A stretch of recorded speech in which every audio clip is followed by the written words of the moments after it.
I went off this shit. Finna smoke me up blood and come back on this shit. On some Goku shit.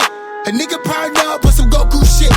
What's up guys, we got another tutorial today and I'm gonna show you guys how to create that red eye effect I showed you in the little intro to this video. Not gonna waste anyone's time, let's get right into it. So here's the raw clip, or one of the raw clips where you saw the red eye effect. And what we're gonna need to do is mask out his eyes and then add a glow effect. And I found these settings that really make it look like somebody's wearing glow-in-the-dark contacts, and I'm gonna show you exactly how to accomplish that. It looks super dope, so let's get right into it. First thing we're gonna do is duplicate the video layer, and then we're going to use full quality so we can get as detailed as possible. Eyes are pretty small, so we're gonna have to get real zoomed in there. What you wanna do is draw a mask around each eye.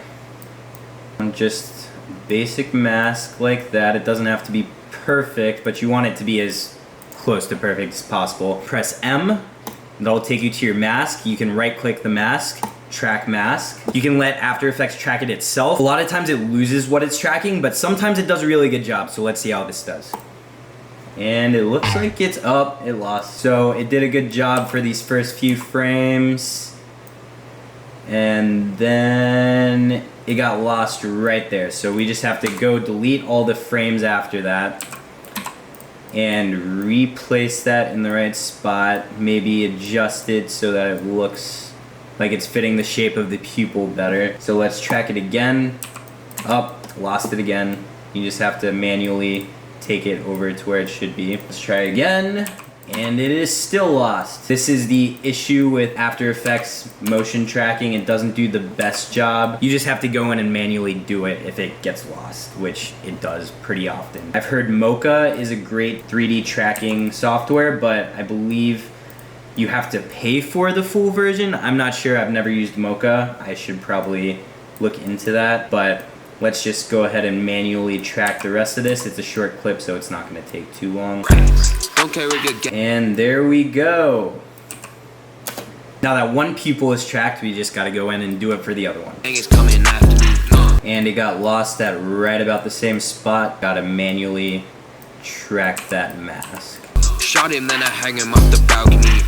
Stupid little bitch. Alright, some of you might be thinking, why didn't I use an adjustment layer to create these masks and keyframe them? Because if you use an adjustment layer, it won't track to the eyeball. The adjustment layer is blank. That's why I use just a duplicate of the actual video layer. Once you got both eyes tracked, you solo out that layer. All we've got in that layer is those two eyeballs, which are kind of hard to see, but that's all we got. That's the hard part. Now all you gotta do is add a glow effect. And we wanna switch the colors to A and B colors. And you wanna switch the whites to just pure red.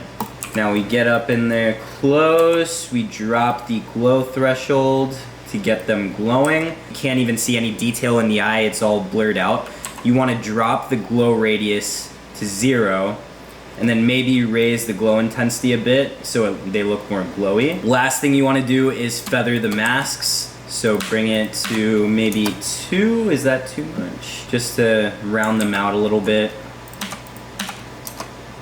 There we go. And that looks pretty freaking dope there, but it's a bit exaggerated. You can tweak the settings a bit and get the look you like. I think this may look a little too contrasty, so let's add a little glow radius, just to like, yeah, make it look a little more realistic, I guess you could say. Yeah, I like that right there. And you can tweak the intensity to make them more glowy. You can tweak the radius to make them more blurred out. I like this harsh, sharper look. It just looks better to me. That's just personal preference. You can tweak the glow intensity as well, just to get a different amount of glow in the eyes. That looks pretty dope right there, actually. You just gotta tweak it around and make it look the way you want. Glow threshold's always gonna be pretty low, like sub 10%. Glow radius is gonna be pretty low because it's usually defaulted at 10. I brought it down to 1.5 here. And then glow intensity, you can jack that up as far as you want. That's entirely personal preference. You can just jack it up and get something crazy like that. For some reason that added a black outline. I've never seen that before, but that looks really dope. So yeah, I guess if you jack up the intensity extremely high, you could get that effect. Here's the finished product.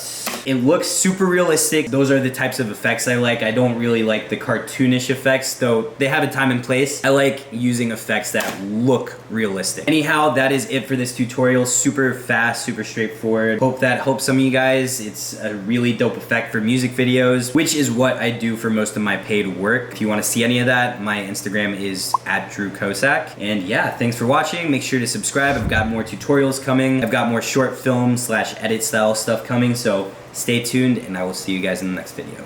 Peace. Big rocks on my wrist, watch me hit my dance. I just saw your bitch, she take off her pants. I make all my money in fucking advance. I make all my money in advance, yeah.